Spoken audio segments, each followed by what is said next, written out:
million Jews who were ruthlessly murdered here by gas chamber, shooting, hanging, starvation, and torture, as well as 100,000 others, such as Poles, Gypsy, Roma, and POWs. Yes, the brutality has been documented and told over and over again. Auschwitz crimes occurred, but who worked to make them occur?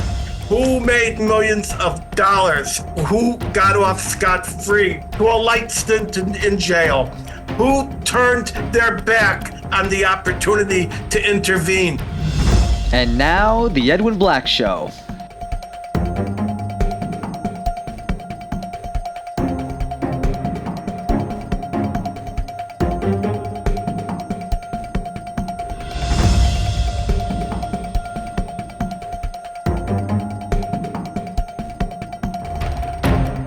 Sponsored by the Books of Edwin Black, available on Amazon and at booksellers worldwide. And now, here's Edwin. Welcome to the Edwin Black Show, coming to you twice monthly from Washington, D.C., but today originating live from the March of the Living in Poland, where thousands from many countries gather annually to pay homage to the triumph of Jewish survival at the doorway of death, the Auschwitz extermination camp. I'm Edwin Black, investigative journalist, historian, and author of 215 editions in 40 languages in 190 countries worldwide, including IBM and the Holocaust, Nazi Nexus, The Transfer Agreement, and other books. I have been appointed the first scholar in residence for all events and delegations at the International March of the Living. If you like our show's content, spread the word. Subscribe for alerts at theedwinblackshow.com. And if you want to support our work, please visit theedwinblackshow.com/support. Your help, big or small, assures our complete and utter intellectual and uncensored journalistic independence. Today's episode is made possible and sponsored without any preconditions, requests, or stipulations by Stand With Us, Save the West, Harvey Mackler, the third edition of Ken Abramowitz's unfortunately accurate book. His book was The Multi-Front War, the Stram family for Virginia Stram, and of course, the International March of the Living. That said, I only speak for myself and for history, and the same goes for my guests. Today, we welcome guests from across America, including our 4 watch parties in the Villages, Newton, Mass., Chicago, and Tampa Bay. Hi, Harvey. Overseas, I see viewers logged on from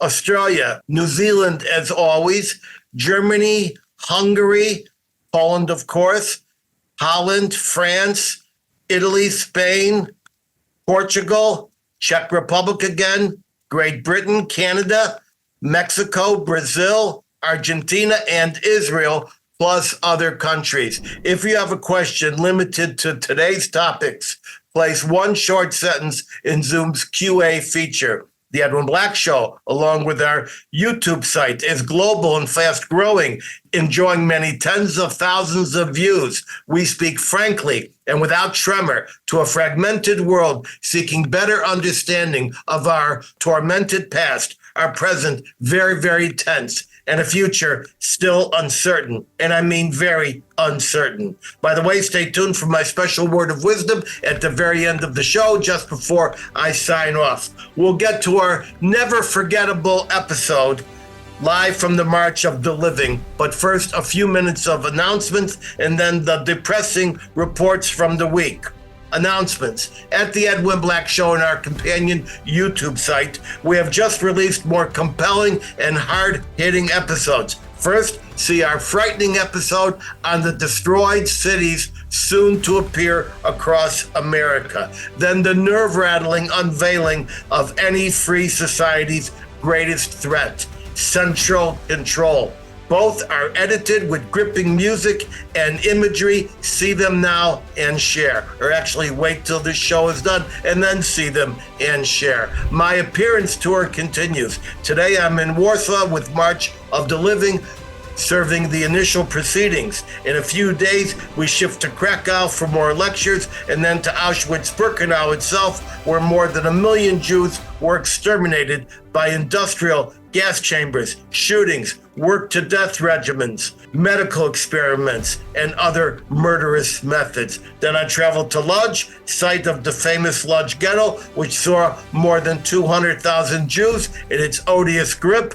I will speak to the Łódź Institute of Civil Affairs on IBM and the Holocaust, and then Łódź University journalism students on the tensions journalism is now experiencing, including the commandment to be historically accurate. Then I fly to Israel, heading for the Gaza envelope, the still bleeding massacre sites. We'll have a live from Tel Aviv episode in 2 weeks, then a short hop to Athens where I will brief Greek leaders. Find all of my appearances at edwinblack.com/events, and let's meet up in your city. Stand tall. I'm coming your way to the best of my ability. While I still have strength, I am coming.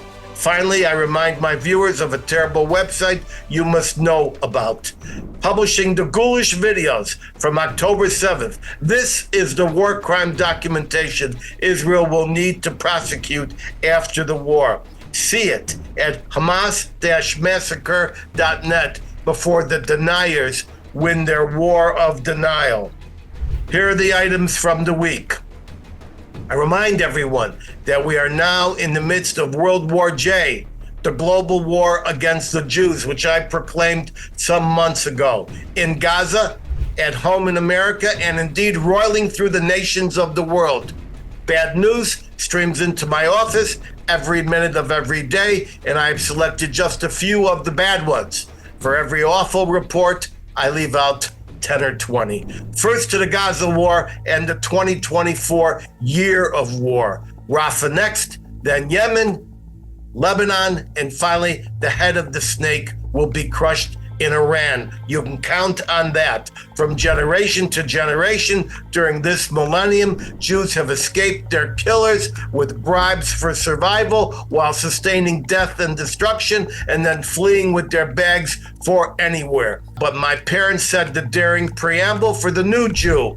They, among many others. My mother, born in Białystok, that's right here in Poland, escaped the train to death camp Treblinka. My father walked away from a shooting pit, and they both lived in the woods and fought for their survival by moonlight and bone-piercing courage. They came to the United States as refugees. If you marvel at the story of survival of my parents, it would be better to marvel at the endless tower of survival stories achieved by so many Jews who outwitted and outlasted and outlucked the Nazis and their allies from Warsaw to Wall Street. The world loves us when we bleed. They cannot tolerate it when we fight back, because our will to confront our enemies breaks the narrative. But that is what Israel is doing right now. We are fighting back, running to the killers, following the attacks from all sides, in the air and the land, and indeed under the ground. It bears repeating. I see no innocent civilians in Gaza, just non-combatants. We remember the unwavering and devotional Hitler Youth and the death fanaticism of Imperial Japan's Bushido Society. Gaza will never be a state. It will be autonomous and self-managed for 2 to 3 generations until peace lovers and true neighbors can be found and nurtured. Scotland and Wales are both non-autonomous countries, but the road to statehood will not be paved over the roasted bodies of our babies and our fiendishly raped women, one of which lab tests show was raped by more than 60 individuals. Regardless of the false inducements, regardless of the pressure, and regardless of the dwindling Democratic base in Pal, Michigan State that Biden is frantically trying to appease.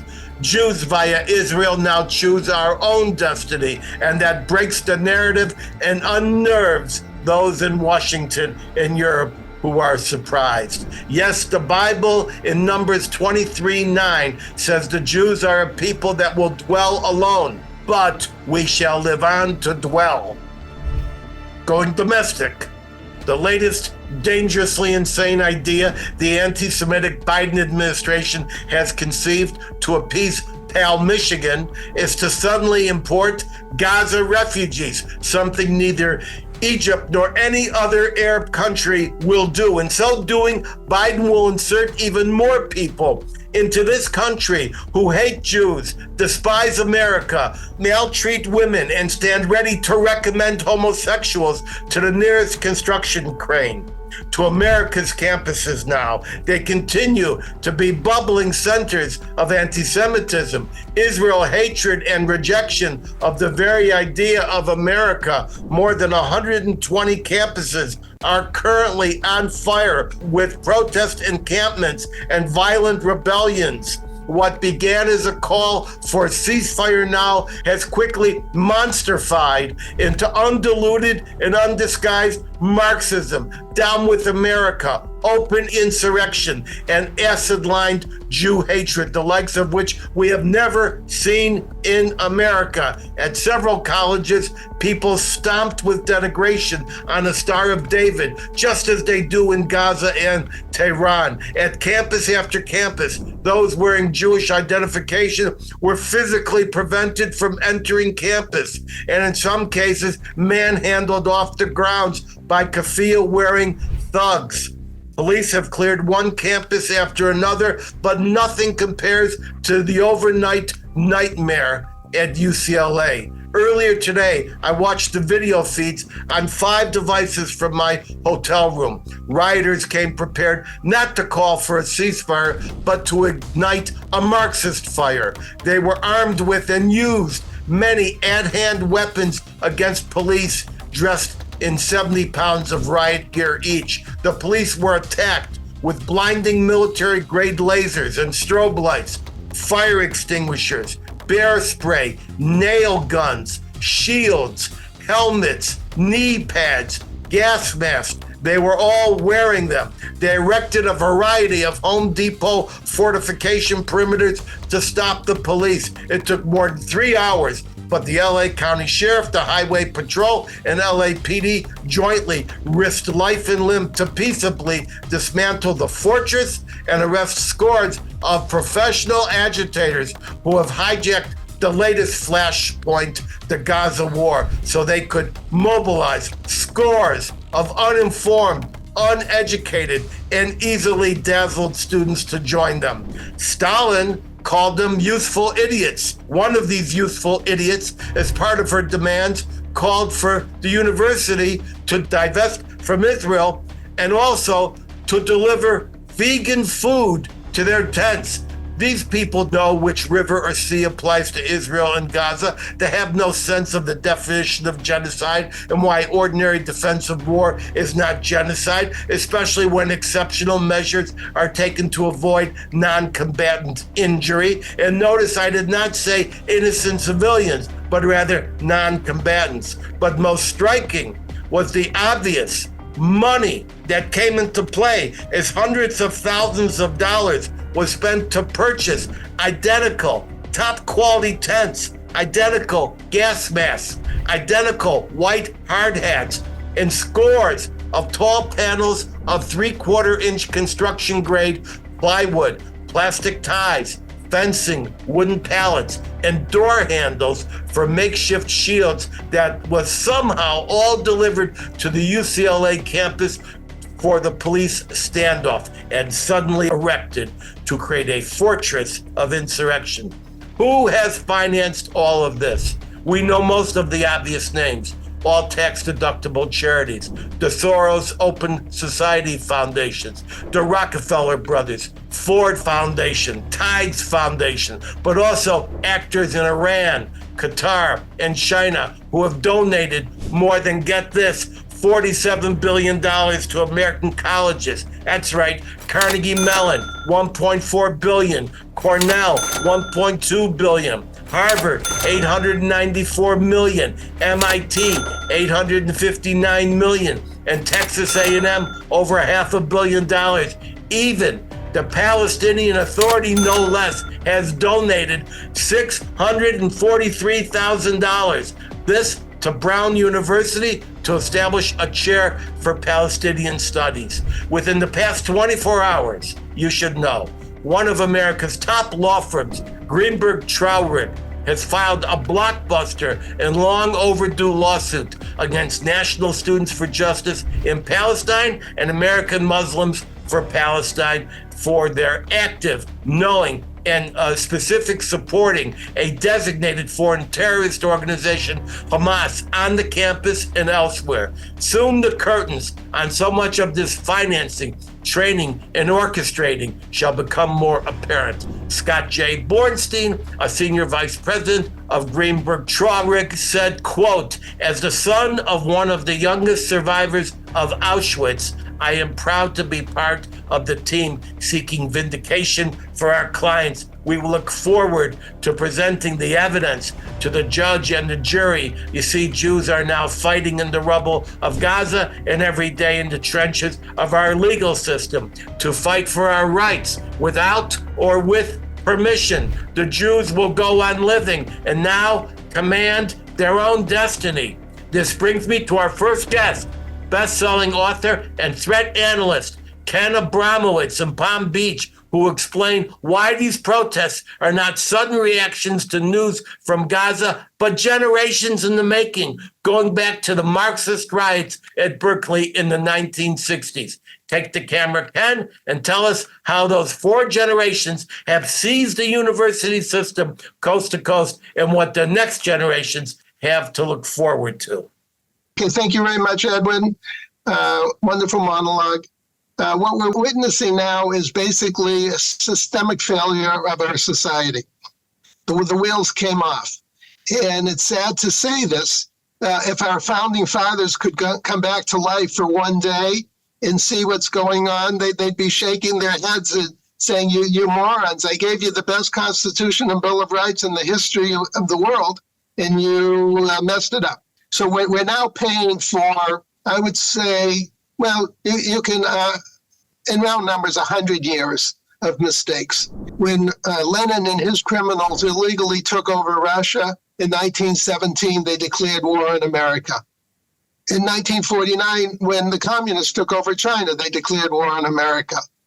And we forgot we're still in a state of war. I mean, the bad guys declared war on us, but we always look at physical means. They declared war on us culturally.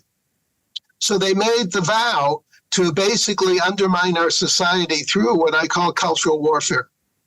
And so they took, and this was described by my hero, KGB defector Yuri Bezmenov in 1984, when he described how the KGB was taking over the K through 12 classes, the teachers' colleges, the universities. And he said, if you don't stop the communists now, in 2 generations, which is now, your children will be, or grandchildren will be communists, and you will no longer be able to talk to them. They will not be able to absorb new facts and change their behavior as a result. So we're witnessing, so everybody failed. So let's go through who failed. The students obviously failed because they fell for this baloney of a Hamas death cult, which is supported by Iran and Qatar, death cults. And anyone, it's like saying, I support Darth Vader and I hate Luke Skywalker. How many people are going to do that? So the students became useful idiots. The faculty miseducated them into becoming useful idiots. The administration allowed this communist takeover of and Islamist takeover of their schools. And the trustees funneled money to these losers in the administration and in the faculty. So systemic failure by all the generations supporting our universities, and it's a sad day for America.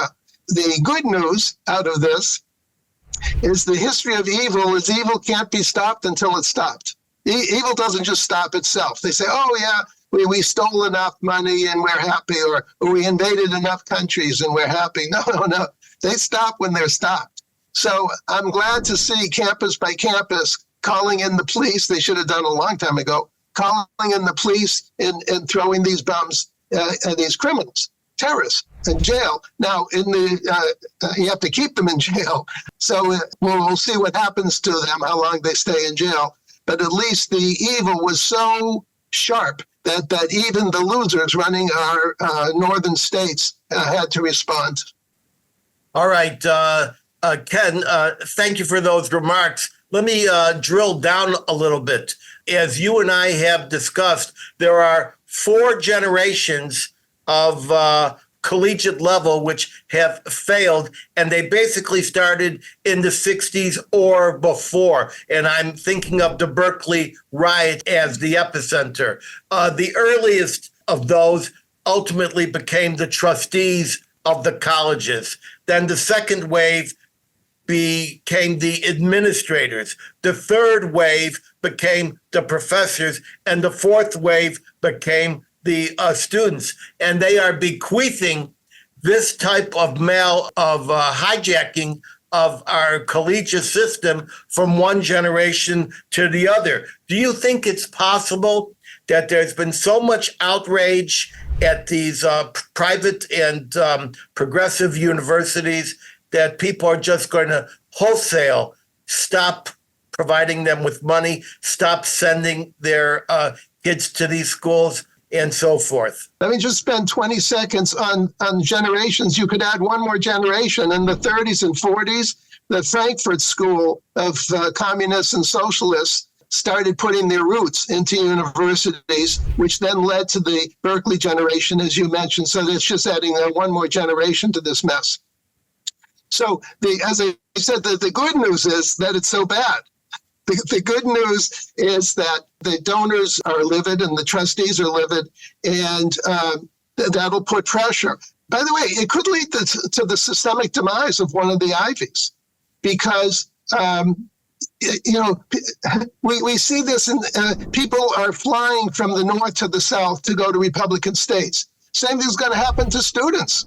Students are going to start flying out of the Ivies to schools run by adults, and more generally in the south rather than in the north. So I think there'll be a big out-migration of students, of faculty, administrators. Basically, anyone who's normal has to leave the Ivies. Anyone who's normal, not in the sciences. The sciences, the half of the university is still functional, but the humanities portion is dysfunctional, and the students and faculty are going to start leaving and migrating. Here is what I suggest to my listeners and my viewers. Don't hire any one of the graduates from these poison ivy schools. Don't give any money to these poison ivy schools. Transfer your kids out.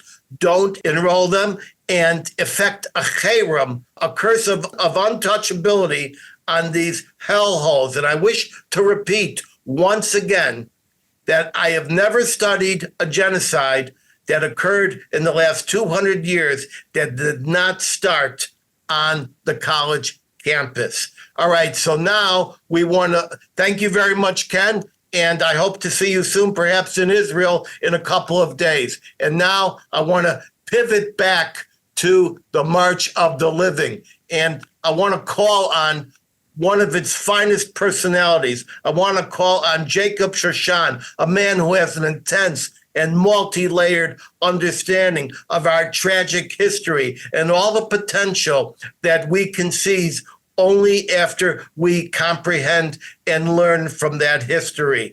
Jacob, why is this pilgrimage a quintessential duty for Jews determined to survive and thrive? Take the screen.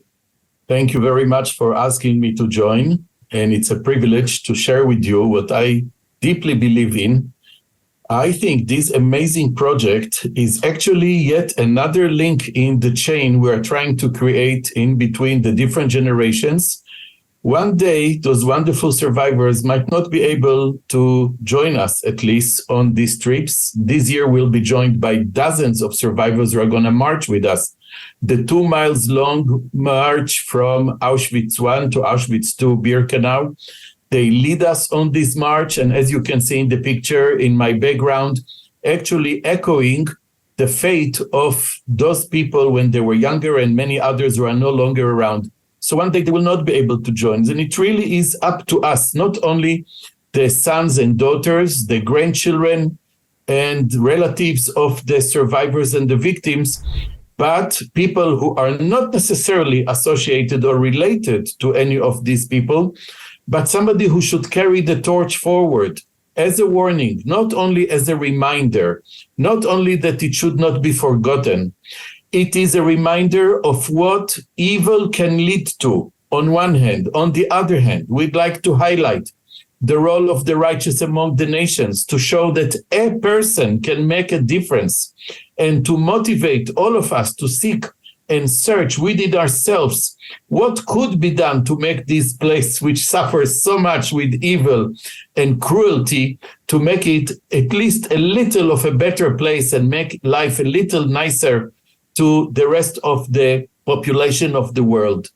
So we commemorate, we get emotional, we pray, we cry, we talk, but this marching is actually a sign of victory, as you have mentioned in the beginning of your words, very powerfully so.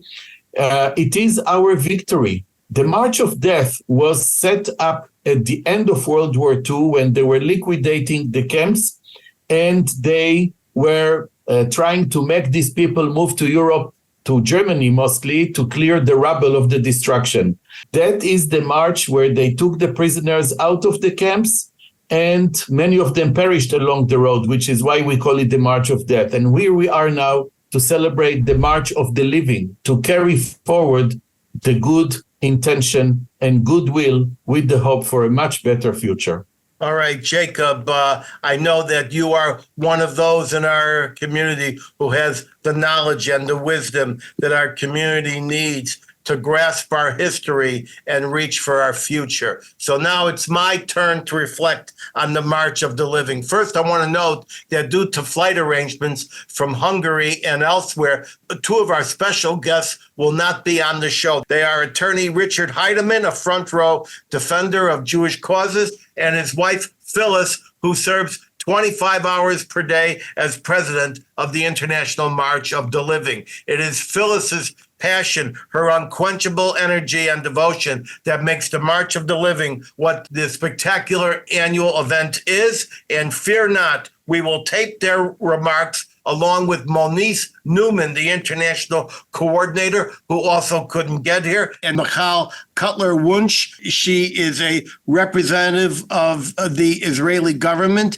as well as Alex Traiman from JNS, also had travel issues, and insert them into the edited version, which will come out this summer as a fitting visual salute to this fabulous event that has become more than just an event, but an ascendance. Please watch for that episode and view and share. And now I want to consider my own angry soul here for the second time, but now empowered, emboldened, and enraged with more knowledge. The hidden knowledge that seeps from the blood-soaked soil and that fumes from the human ash that covers every stick of wood in this nadir of humanity. First, some corrections to the record. It may appear that I was invited to be the first scholar in residence by the organizers of the march, led by Phyllis Heideman. The officials who invited me were merely couriers for the invitation. In fact, I was invited by the churning souls of 1 million Jews who were ruthlessly murdered here by gas chamber, shooting, hanging, starvation, and torture, as well as 100,000 others, such as Poles, Gypsy, Roma, and POWs. Yes, the brutality has been documented and told over and over again. Auschwitz crimes occurred, but who worked to make them occur? Who made millions of dollars? Who got off scot-free to a light stint in jail? who turned their back on the opportunity to intervene. As the first author to probe the financial aspects of the Holocaust, I have spent decades trying to answer these questions. Auschwitz, as we know, is more than one camp. It is actually three major camps, a transit camp, plus the extermination camp Birkenau, and the economic and labor center known as Auschwitz-Monowitz, along with scores of outlying factories, farms, and subcamps. And all Nazi Europe hosted some 35,000 major camps and subcamps, large and small, all coordinated out of a single IBM machine-supported agency known as D2, located in a T-shaped headquarters in the camp of Sachsenhausen. And I've been there. We know that during the 12-year Holocaust, millions of Europeans of all races and nationalities came in and out of Reich camps, but the one-day capacity of all camps put together was 235,000. So that was the miracle of IBM traffic management. We know that Henry Ford and his Ford Motor Company inspired the monsters, and I mean the specific monsters, such as Adolf Hitler personally, to take religious bigotry to a maniacal level and seek out the Jew in every country, not just for conquest, but for extermination, to allegedly rid the world of the false crimes that Ford accused them of. He and the Protocols of Zion. We know it was GM that produced the Blitz truck for the Blitzkrieg and motorized Nazi Germany. That's right, no Holocaust on horseback. We know it was the Carnegie Institution and the Rockefeller Foundation that financed the Nazi doctors and fake race science of American eugenics that drove the Nazi planners to pursue a master race that would exterminate other races as a pseudo-scientific crusade. Hence, these two charitable organizations medicalized Germany's pre-existing race hatred and fascist sense of superiority engendered in Nazi thought. And we know it was IBM that organized it all, with dozens of concentration camp operations and data processing centers throughout Europe, supplying millions and millions of punch cards. Their phone number in Auschwitz was 4496. You can find it on page 50 of the phone book used at Auschwitz at the time. Yes, it was IBM that organized, systematized, and made efficient all the processes the Reich, the 12-year Reich, craved to achieve in its war against civilization. The Solutions Company gave the Third Reich every solution they needed, and it answers our question, where did Hitler get the names? From IBM, of course. But the dock of blame is larger than 5 murderous companies. Make those rows large and multi-tiered. It was an entire world that knew what was going on in the camps, but did nothing. Not one camp was liberated by direct military action, but rather only by accidental happenstance, as Allied soldiers were going somewhere else. Not one track to a camp was bombed, neither from the air or by a resistance man with a single stick of dynamite. The excuse of no precision bombing has been permanently debunked by me, as we see Allied carpet bombing in European region after region, and even in Japan, not just Dresden, but also Normandy and many other locales. Yet not one bomb for the camps, except the accidental one that hurt a fence when the Buna rubber plant next to Auschwitz was bombed. Yet from 1942, the news of Auschwitz killing operations was spread across America with specifics, with the name of the location, from the New York Times to major labor organizations distributing pamphlets. The Democratic Party under Roosevelt, which put the Japanese into internment camps, also ensured that visas were not given to Jewish refugees pleading from embassy to embassy to escape Hitler's doom to his country. And it was Roosevelt who side-winked to IBM, GM, and Ford as they fired up the Nazi industrial operation. The lawyers and judges of Europe knew. The scientists, the diplomats, the businessmen, the elite of Europe knew. Hey, they all knew. A little girl in attic knew. So Auschwitz is not just a testament to man's inhumanity to man, but humanity's inhumanity to man. I've heard the slogans and heard them change. It began as never again. Okay, then it became never again and recognize when. Got it. Now they say never again is now.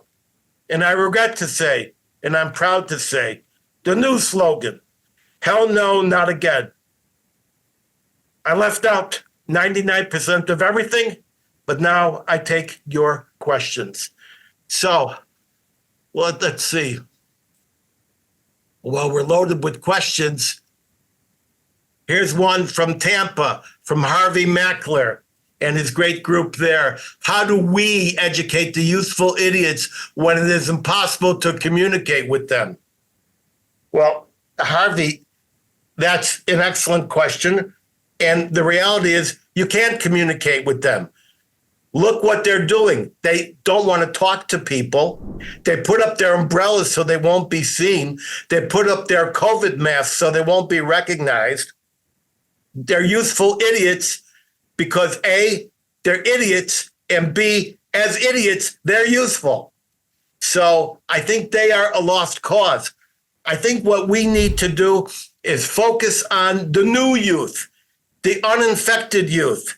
And I'm telling you, it's going to take, and you write this down, Harvey, it's going to take a generation of education to re-educate the youth about what has and has not happened in this torrid situation, and to give them the right information and not the false information. Thank you for that excellent question. What about you, Jacob? Do you have a thought about Harvey's question?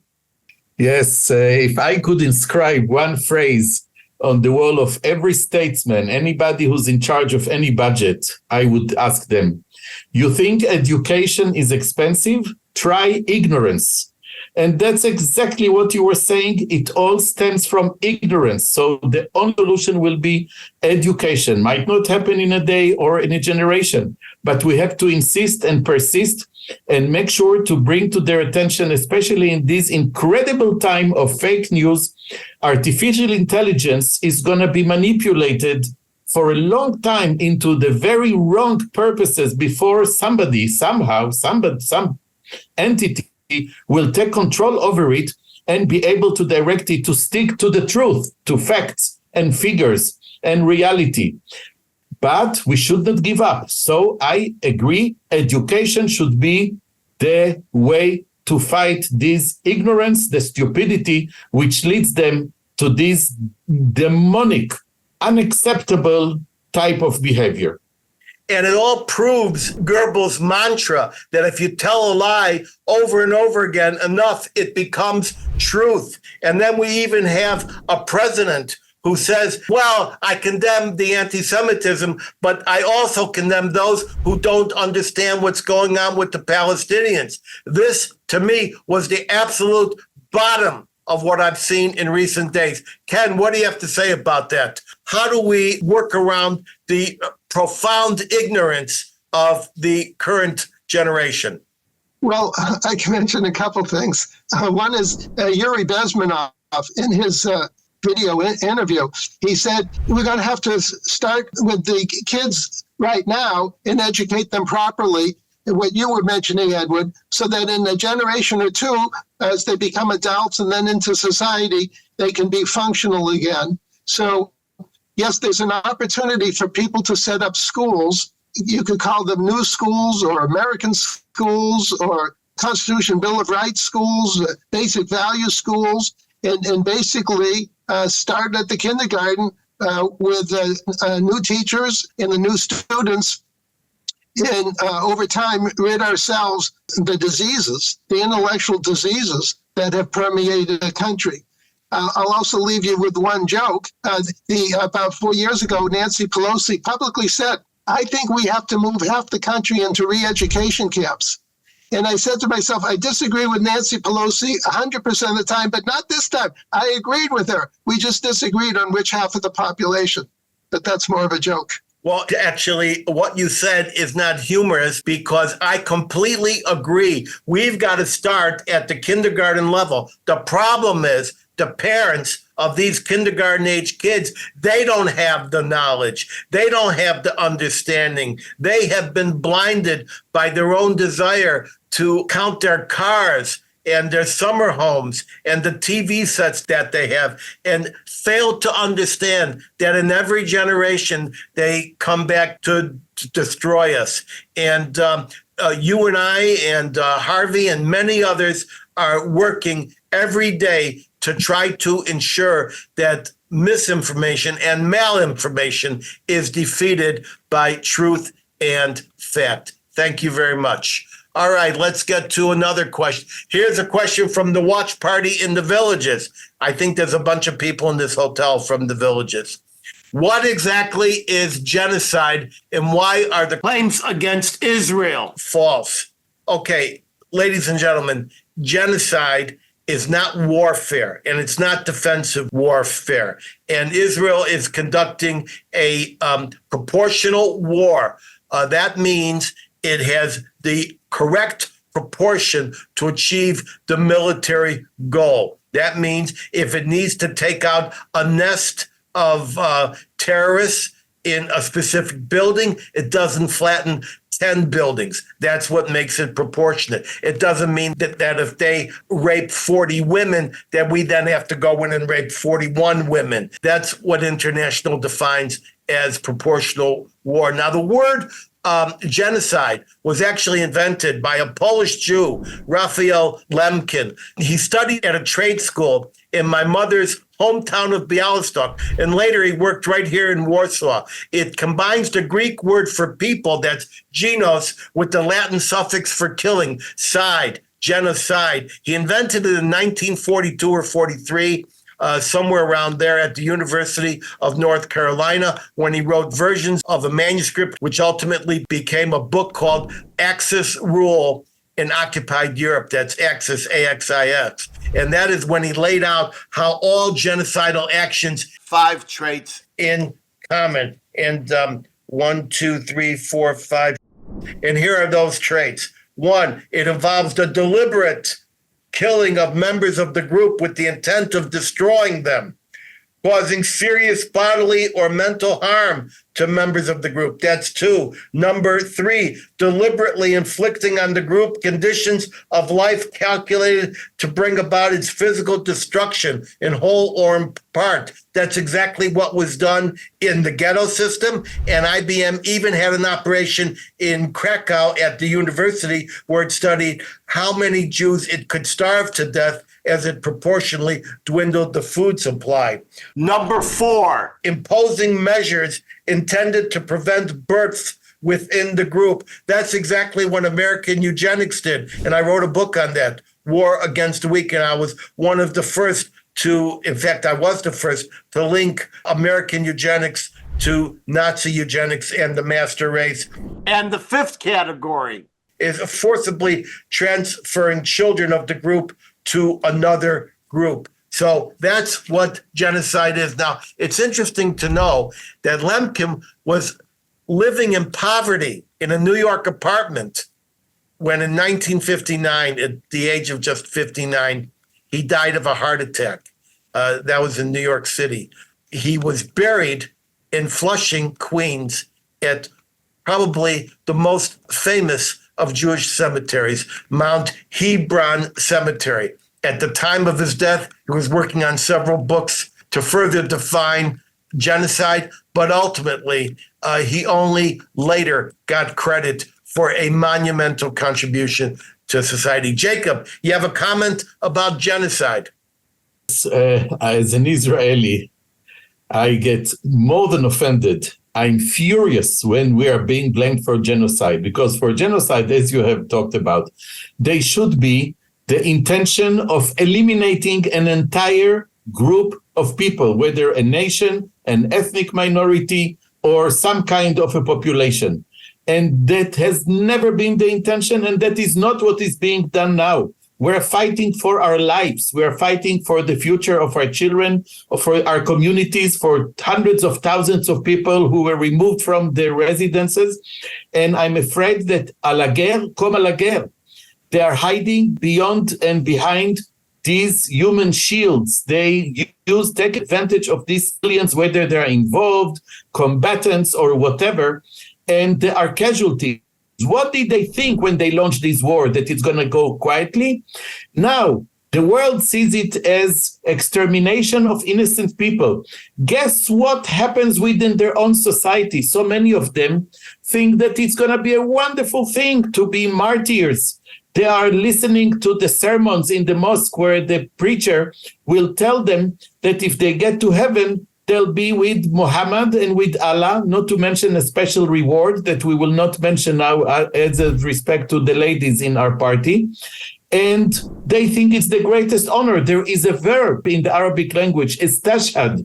Somebody became a martyr, and that's the biggest honor they can bestow upon their family and their community. So we have to rectify that part of discussion. It's not a genocide, what is going on. It's a war. We are fighting for our lives. We are fighting for our existence. And there are victims. Awfully sorry. Don't I hurt over the life of or suffering of a small Palestinian child? You betcha. But on the other hand, what about our children? What about our life on October 6th when they launched this war? Didn't they expect? Of course they did. Sinwar knew very well what it will lead to. But with his vision of restoring the caliphate, of restoring what they call Dar el-Islam, the whole world should become the dwelling place for the religion, which as far as they're concerned is the only true religion. So there are victims along the way. He doesn't care. Arafat said every Palestinian mother should give birth to 10 children, 8 for him and 2 for her. What does that mean? And they have been living according to this guideline. Nobody ever criticized. Nobody ever tried to challenge it. And that's where it is. So forget the word genocide. That is not what we are doing.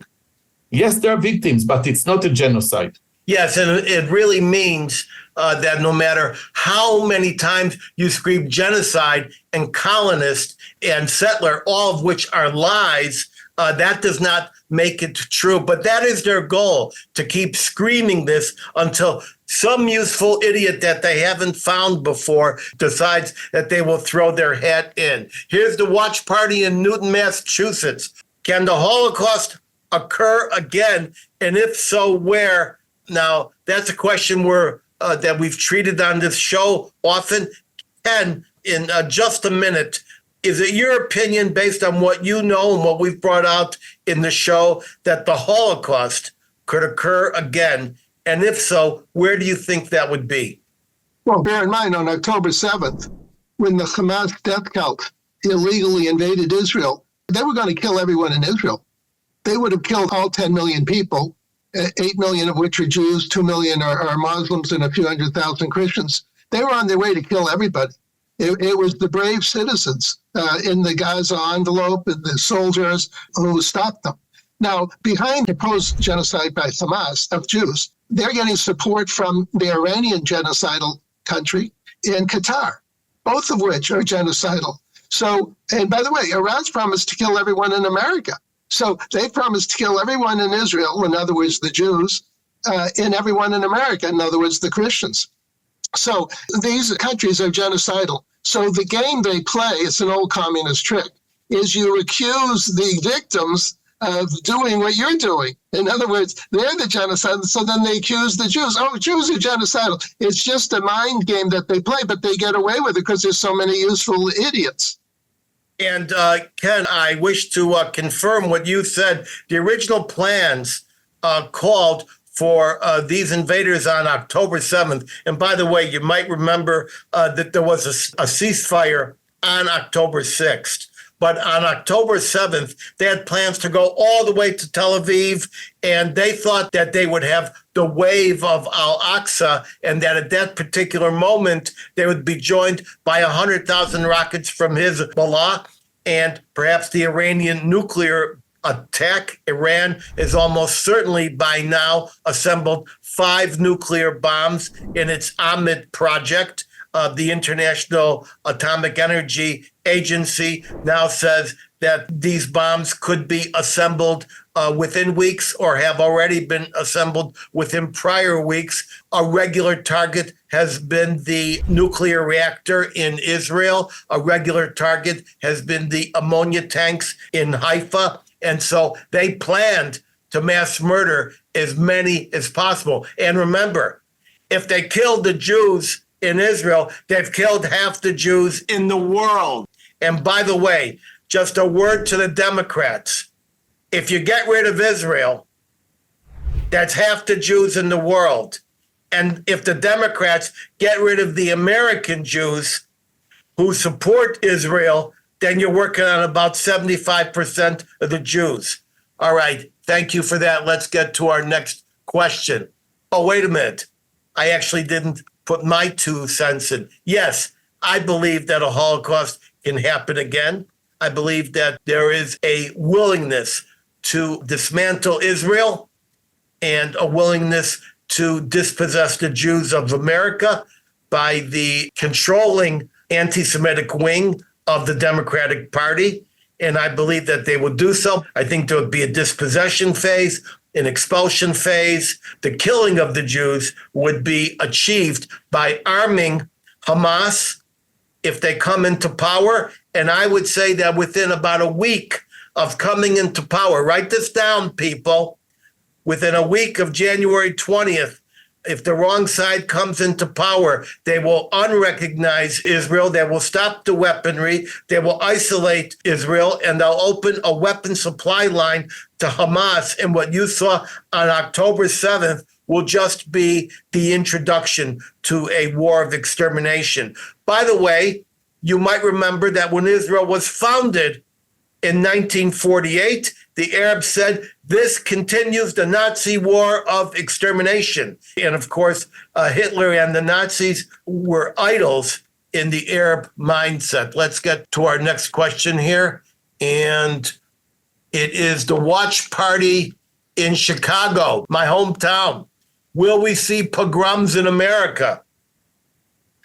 My May 30th show is for International Farhood Day, which I created and I declared from the halls of the United Nations in a live globally streamed event, along with a number of other people. And it was based on my book, The Farhood. I believe we will see a Farhood in the United States, a pogrom. I believe that the Summer of Love was a practice run for what we may see coming against the Jews. Now, hear me, folks.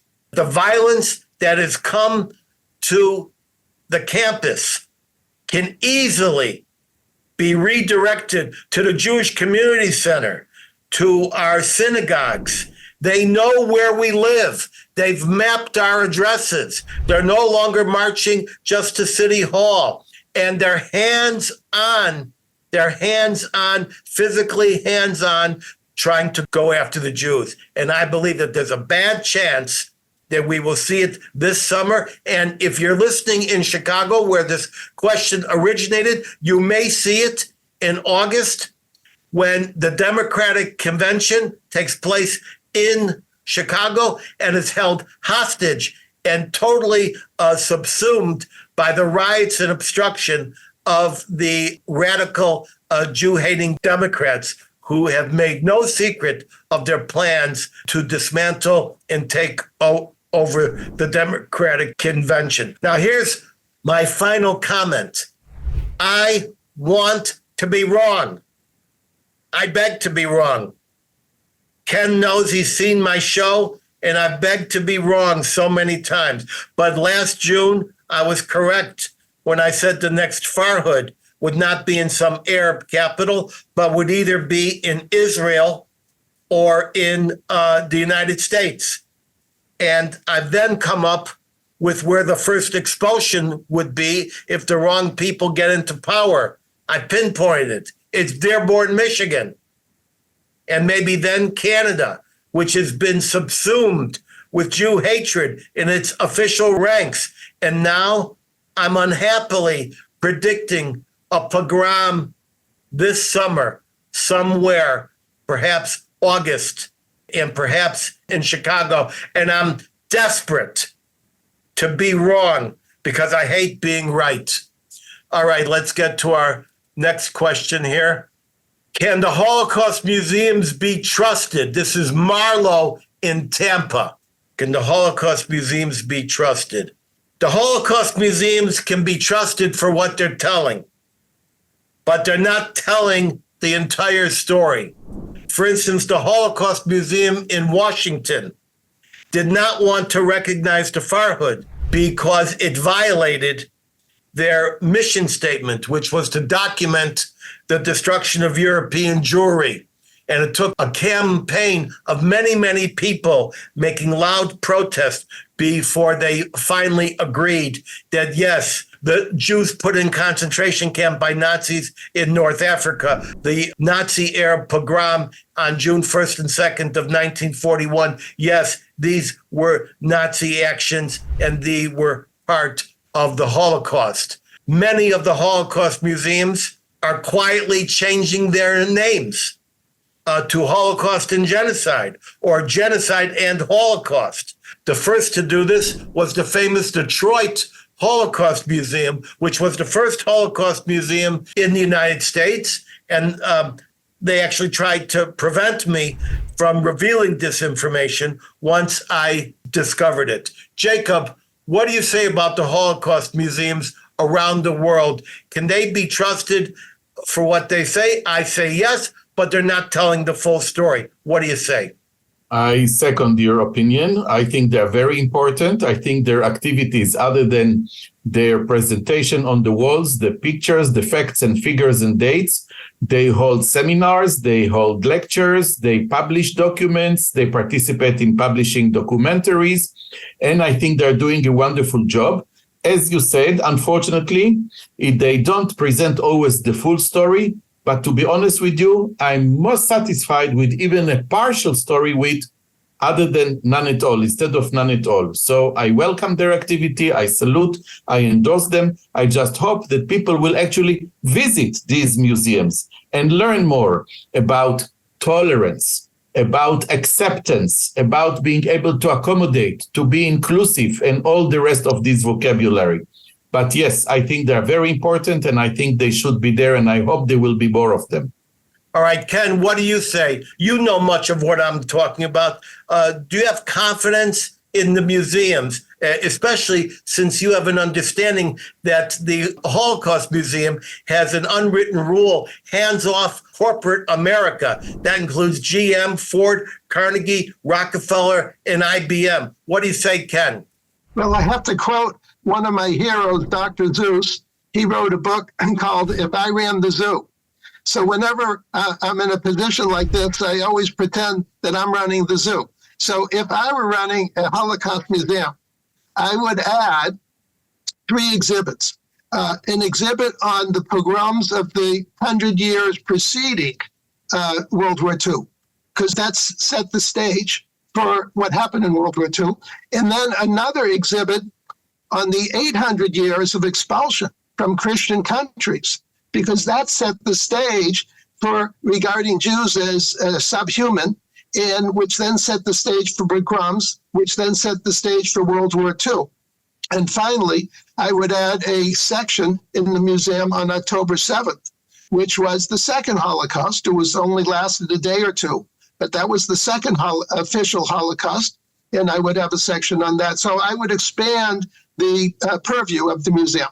And, you know, it's quite sad when the head of Yad Vashem, that's the Holocaust Museum in Israel, has to issue a statement to the head of Columbia saying that you are calling for a Holocaust, for the destruction of an entire people. And when we have to sit there and watch the masters of the academic universe from Harvard and MIT and UPenn, when they're told is threatening kill or commit genocide against the Jews a violation of hate speech in your school? And they answer, well, it all depends. Ladies and gentlemen, we're going to do something different now. When we started this episode, we were in Warsaw. Some of us were in Budapest. And then we went to Krakow. And from Krakow, we did the main march of the living at Auschwitz-Birkenau. And from there, some of us, especially me, went to Łódź in Poland. And then we flew to Tel Aviv, had activities for the march, and then the grand finale in Jerusalem at a wondrous special event. Then we finally got back to Washington, D.C., and we caught up with all the people that we couldn't get to when we started this episode.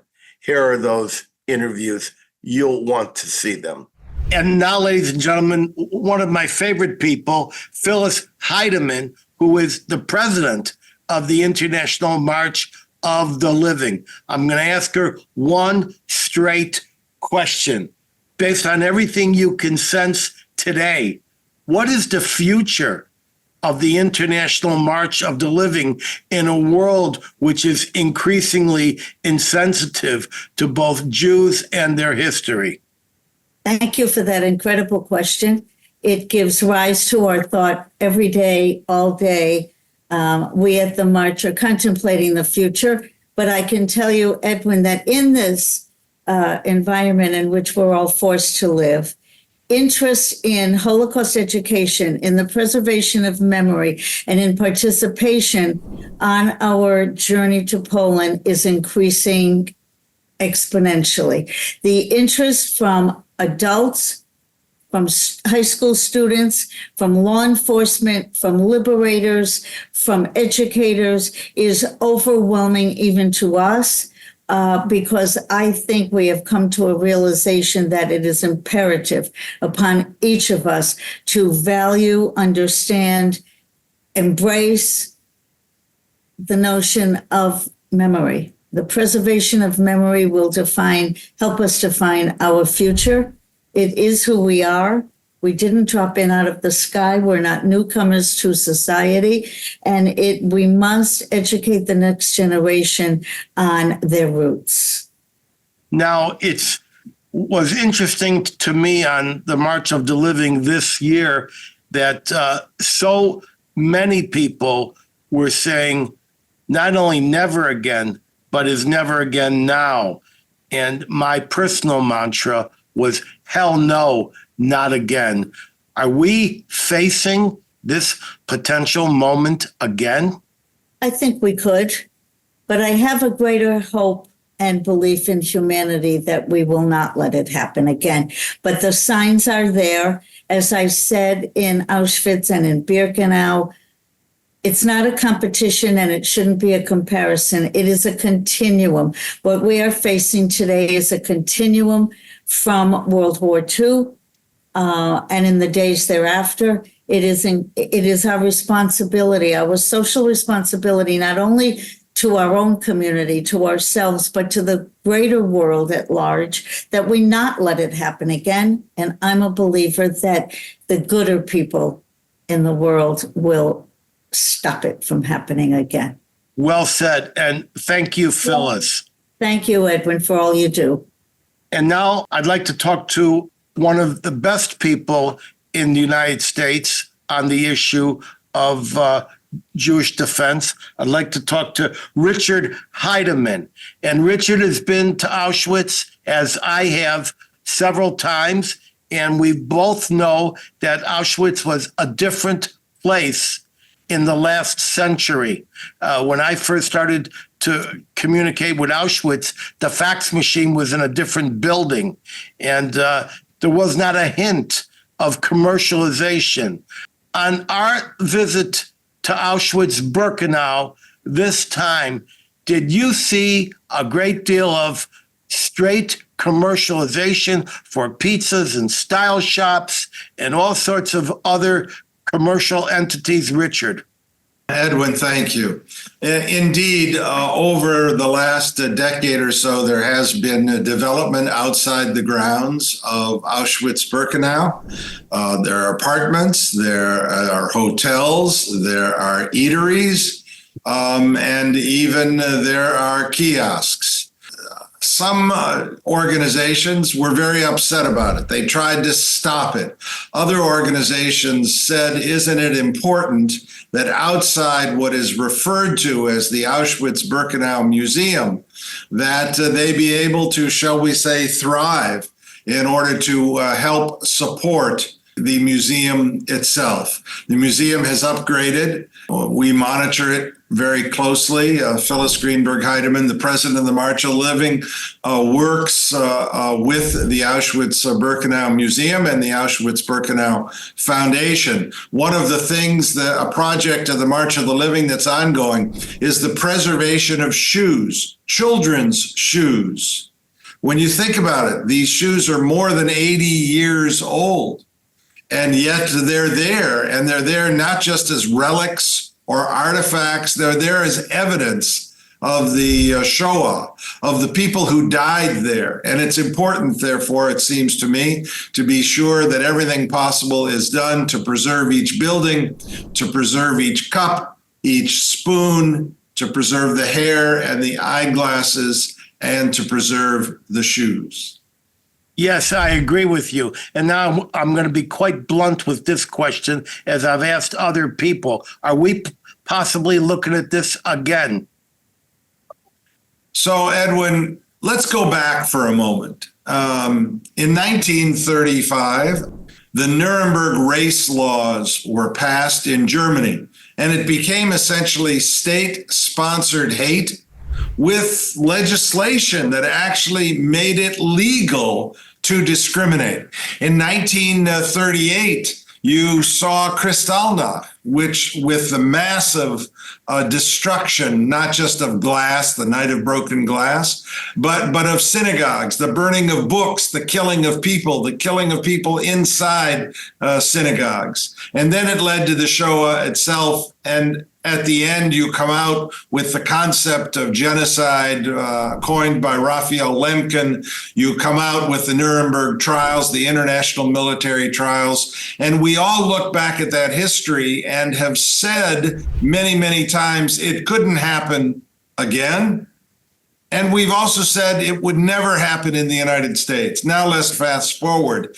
Here we are, having seen the most blatant anti-Semitic, anti-Zionist, anti-Israel, hate-filled call for the annihilation of Israel and the Jewish people. It's up to our legislators. It's up to our leaders. It's up to the excellent police who work hard to protect our community to see to it that this hate is stopped. And nobody should be permitted to use hate speech as a cover under the umbrella of what they call freedom of speech. The Constitution embeds freedom of speech, but not of hate, not of threats, and not of calls for the genocidal destruction of a people. And we are a people with a proud tradition. We deserve the opportunity to thrive. We deserve the opportunity to learn. We deserve the opportunity to contribute. And we deserve the opportunity to build the fiber and fabric of our families and our communities in a positive way. And anybody that doesn't stand with us, shame on them. And indeed, we who are in the law are doing everything we can to use the legal system to be sure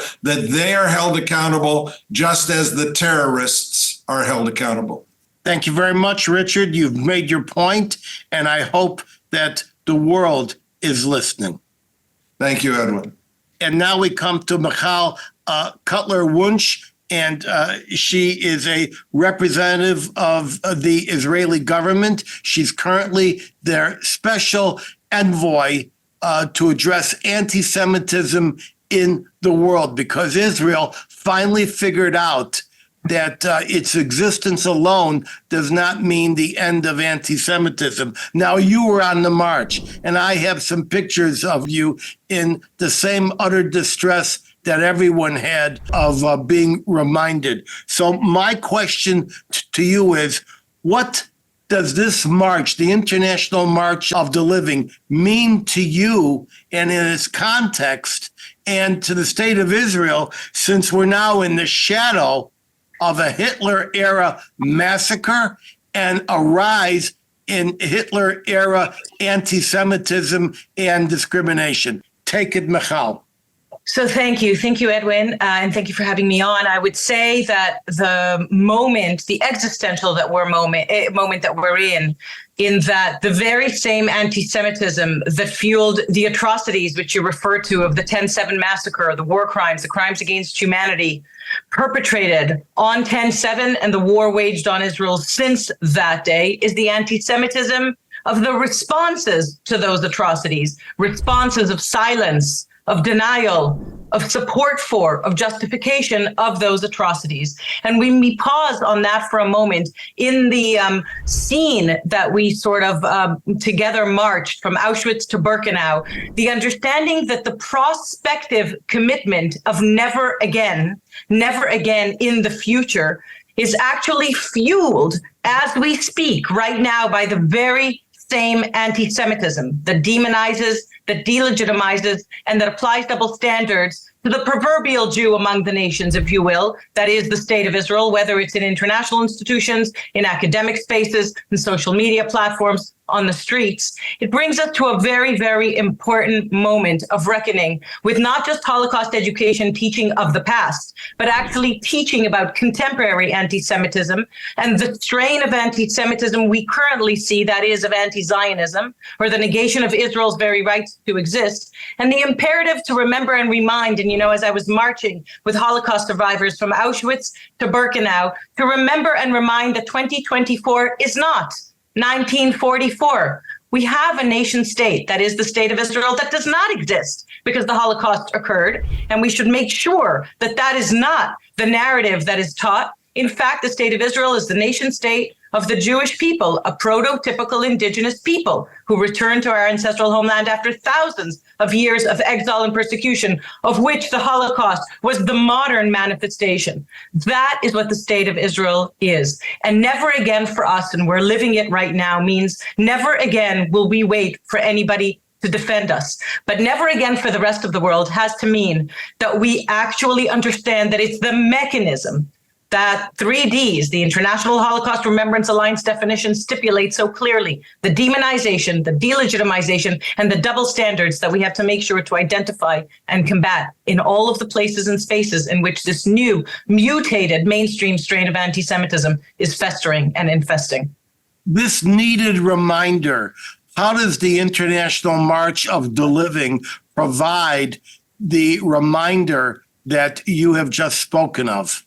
So the atrocities of the Holocaust, the atrocities too terrible to imagine, but not too terrible to have happened, has to be witnessed. And, in a post-10/7 reality, you understand that denial, and we really, I have to say with a sense of urgency, whereas denial of the Holocaust took some time, denial of 10/7 happened even as the 4,000 plus barbaric savages perpetrated it were live streaming themselves, exhilarated. Denial began on that day, and actually marching on the March of the Living makes clear why bearing witness is so important and drives home the understanding, not just to youngsters, but the passing on of memory of the past, the passing on of the understanding, including the survivors who joined us this year in a number that I could not have imagined, to pass on their memory so that never again can occur. And that never again means for those marching on the March of the Living now that we have to ensure the understanding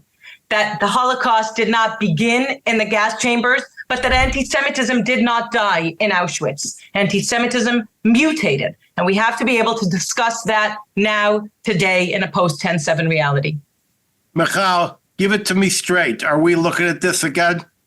So you ask me that, Edwin, at a time where we understand that the genocidal terror proxies, Hamas, the Houthis, Hezbollah, all genocidal terror proxies who in their charter are committed to the annihilation of the state of Israel and the murder of Jews, like Mein Kampf, with Mein Kampf found in those hundreds of miles of underground tunnels that they dug beneath their own civilians, because for those terror proxies, human tragedy is the strategy. They're just proxies for an Islamic murderous regime in Iran that does the very same things to its own people, poisons, abducts, executes, and that regime is actually currently, believe it or not, the president of the UN Disarmament Commission. That Iran is the chair of the UN Human Rights Council Social Forum. So are we looking at a moment of never again is now? Yes, we are.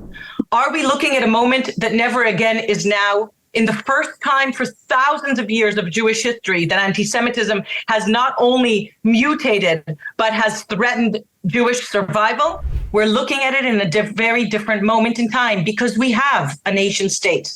We have sovereignty, we have a defense force, and we have friends around the world with whom we must create allyships, transcending and reaching across differences of politics, of geography, of religion, of denomination, understanding that this is not just about the state of Israel, the Jew among the nations, if you will. And it's not just about Jews that are attacked around the world in the wake of the worst attack of Jews since the Holocaust. This is about the foundations of our societies that cherish life and liberty. And in that sense, we are at a different moment in that we are empowered, and I will say responsible, for speaking up and standing up to this scourge of tsunami of anti-Semitism that was percolating below the surface, but we have seen exploding, and in many ways the genie being out of the bottle across campuses, social media, as I said, and the streets.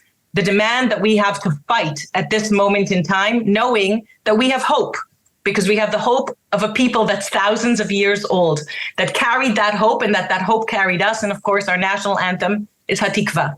So in that sense, yes, there is a recurrence of history, and we make the mistake of thinking that history repeats itself in the exact same way. It doesn't. History repeats itself in rhyme. And our role is actually to know the past so we can identify the threats of the present in order to prevent the recurrence of atrocities in the future. And I should append your remarks by saying, when you said the Israeli anthem is Hatikva, it stands for the hope, which is the translation. I'm so sorry to agree with everything you've said, and I'm so sorry that so many of our colleagues reluctantly agree with everything you've said. And now I want to bring in Monise Neumann. Now, she's the international coordinator of the International March of the Living. She is responsible for coordinating and scheduling all these delegations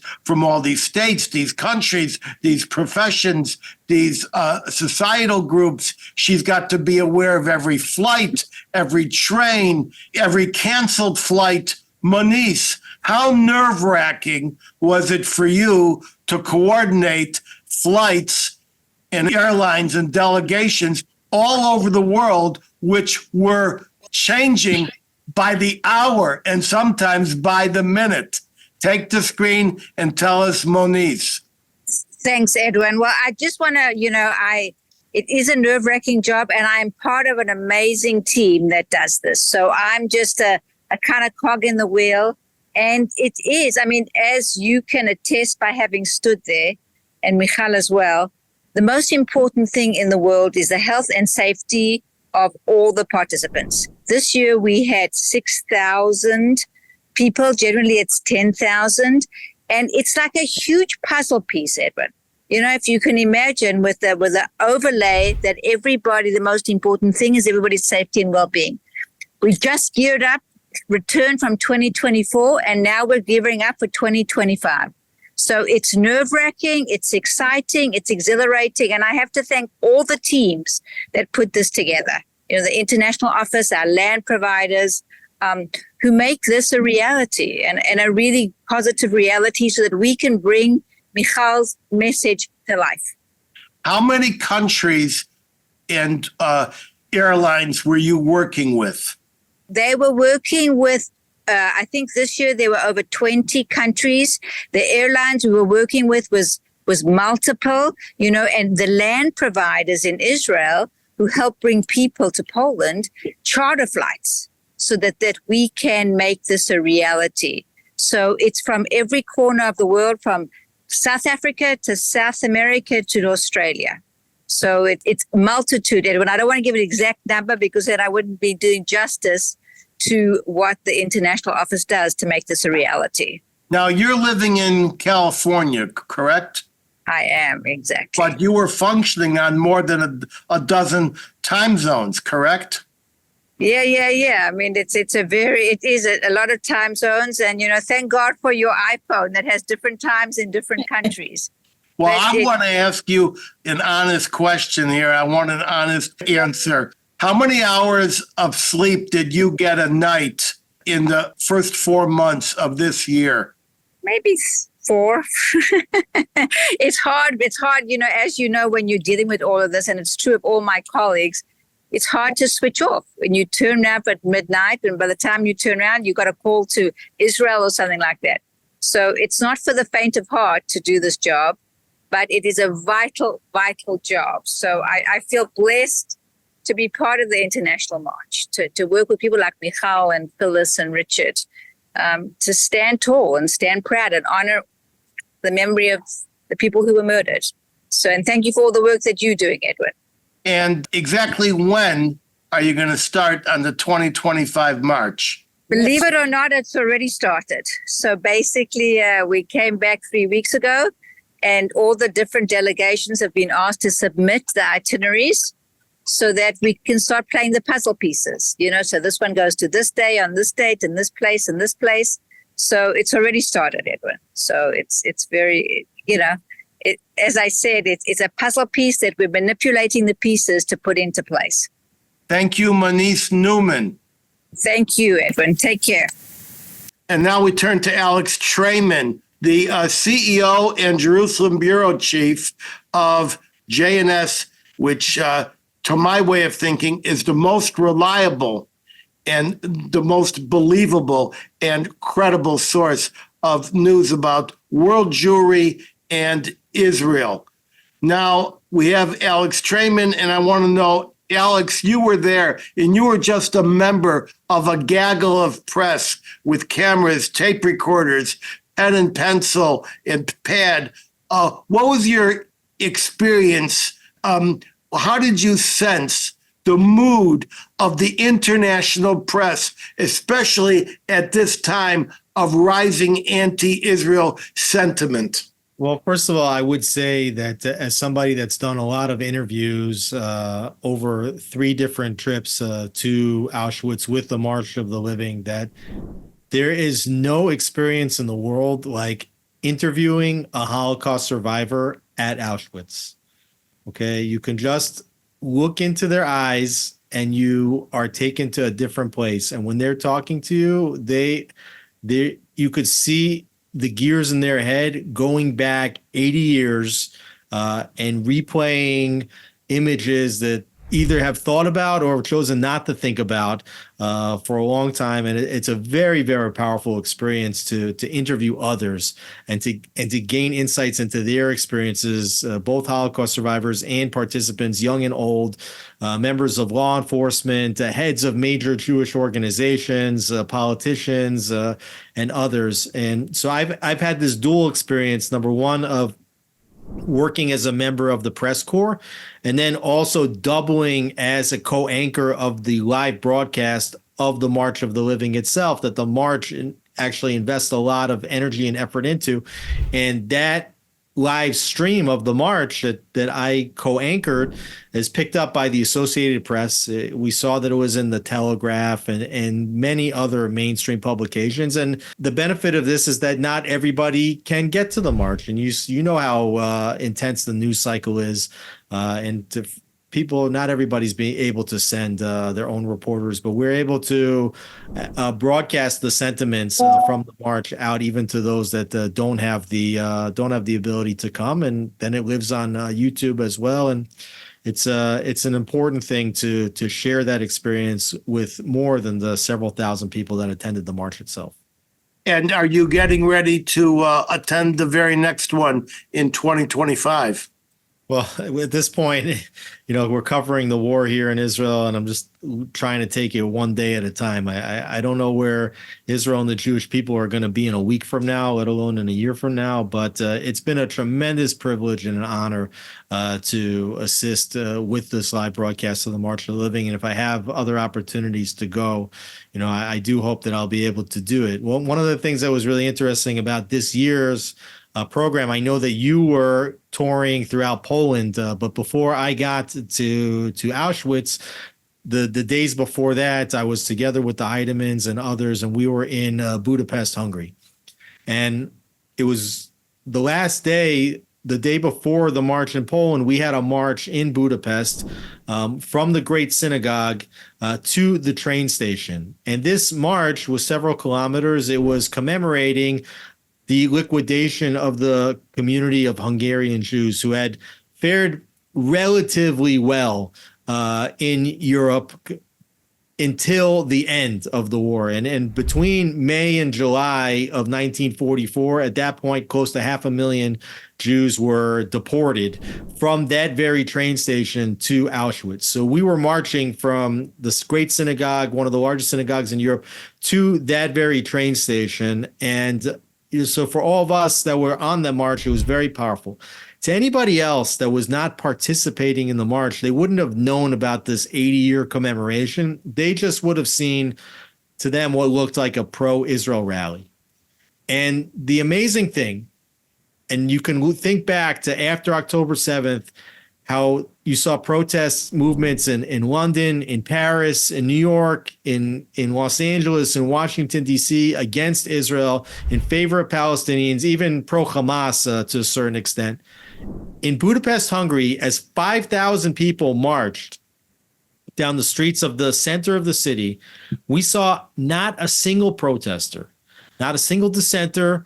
Nobody was waving a Palestinian flag. Nobody was hurling anti-Semitic remarks. And I just thought that this was especially unique because I think this is probably the only European capital that you wouldn't have had this, what you would expect in other cities. And, so I congratulate the Hungarians, and I think that all Jewish people should appreciate them, for not giving in to the lies and the misinformation that the mainstream media and others are promoting about Israel in this conflict. Is it possible that the president of Hungary was correct when he said that the safest place in Europe for a Jew right now is Hungary? Is that possible? Not only did I feel like it was a safe place to be a Jew, but I felt that it was a safe place to be, period. I just came back from the United States. I was in New York.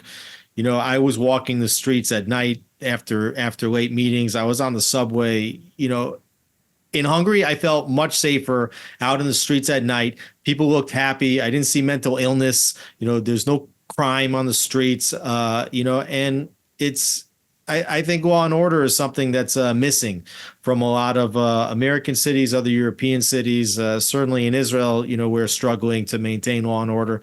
So again, I congratulate Hungary on maintaining a positive atmosphere and certainly a tolerance of the Jewish people. Alex, one question. Is it coming again? History is moving so fast right now. Anybody that goes to Yad Vashem, the Holocaust Memorial Museum, if they go to if you follow the progression of how the Holocaust happened, and the first exhibit in Yad Vashem is all about the propaganda that laid the groundwork for what would come afterwards. And today, the amount of propaganda that's anti-Semitic, that's anti-Israel, that's anti-Netanyahu is staggering, and it is exponentially growing by the minute. And quite frankly, I think that if there's no end to this propaganda, if there's no end to this disinformation, this intentional misinformation, I think that the Jewish people are going to find themselves in much more difficult times very quickly. And quite frankly, it's already difficult. Thank you, Alex Traiman. Edwin, thanks for everything you do. Thank you, Alex. All right, ladies and gentlemen, we're out of time. I want you to hold for my closing word of wisdom, just 1 minute away. But first, I want to thank my very knowledgeable guest, threat analyst and author Ken Abramowitz in Palm Beach, and Jacob Shoshan, who's got a marvelous background in all the things we are discussing. He is currently in Warsaw, and right after I sign off, he's going to meet me in the lobby. We're going to go out to dinner. I also want to thank my talented international team, including Christine in Indiana, Virginia in New Jersey, Rebecca in the Philippines, Carol in Maryland, as well as many others in numerous additional cities around the world. My team, each of them, is comprised of very dedicated people. We all owe them. I'll see everyone back here in 2 weeks at 3 p.m. live from Tel Aviv. Remember, today's episode was sponsored without any preconditions, requests, or stipulations, not only by the third edition of Ken Abramowitz's unfortunately accurate book, The Multi-Front War, but also by Save the West, Stand With Us, Harvey Mackler in Tampa, a wonderful mensch, and the Stram family in honor of Virginia Stram.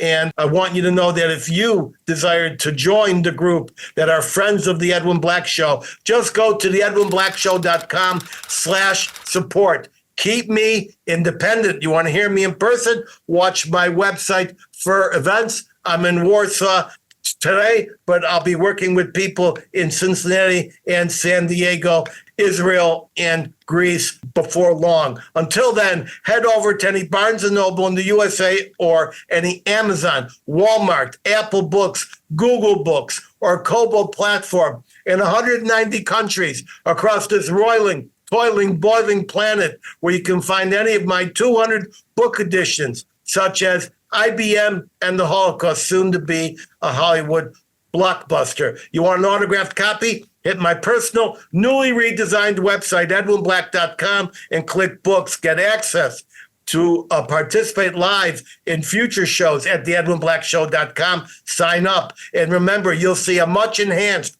and exquisitely produced version of this show and prior episodes by subscribing to our YouTube channel at The Edwin Black Show. Click the notification button like tens of thousands of others have. You'll love them. We put new ones up each week, produced by a bold international crew.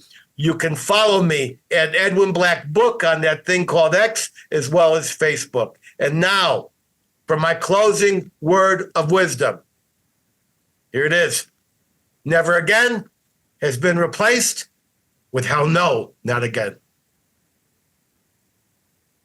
Zooming out from March of the Living. Bless you all.